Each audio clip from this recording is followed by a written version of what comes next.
Yun mga hawkers, at karating lang natin galing sa trabaho at magpatubig muna tayo dito sa garden dahil nga ilang araw na rin hindi ako nakapagpatubig ng mga orange. Yung bunga yan, patubig muna tayo dito. Yan, binuksan ko na yung gripo doon eh. Yan yung mga kalapati natin.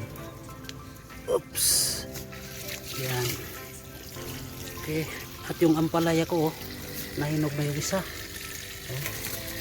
Hinog na yung bunga niya. Ano pa doon? Kasi yung mga ano yan ay mga chili. Ito, chili yan. Kaya kailangan natin magpatubig para bukas maganda naman yung tubo nila. Ampalaya natin dyan. Yan. At yung mga bunga ng limon, ang dami na, malalaki na.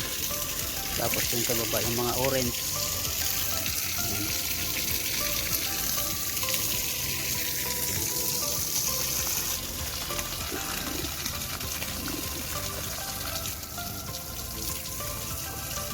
Mamaya pagkatapos natin dito, doon naman tayo sa labas sa may tanim na ano, papaya.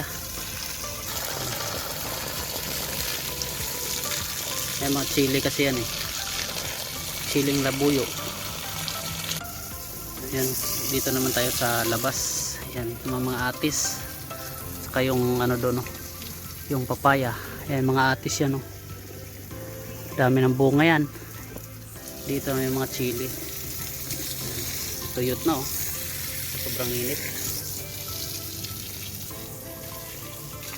May mga olive oil yan, olive tree.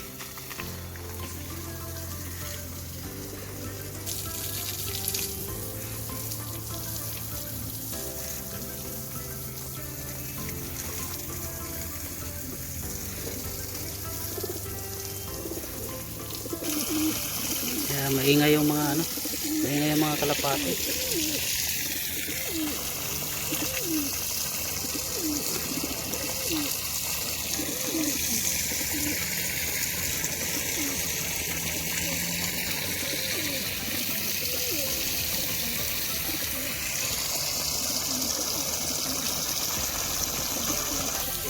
Yung mga luya yan, mga tataba yan, mga luya yan, taba na.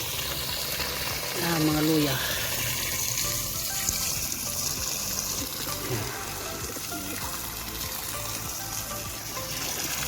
Yung bunga ng atis. Dami ng bunga yan. Dito lang natin muna ilagay yung tubig.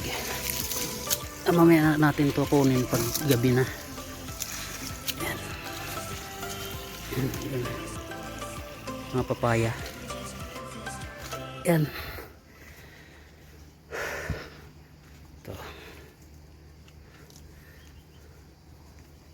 So yun, hindi pa tayo tapos nagpatubig doon sa dulo. So mamaya ko na kukunin yun, tapos lilipat ko naman doon sa loob. So dito lang muna yung video natin dahil update lang to. Bye bye.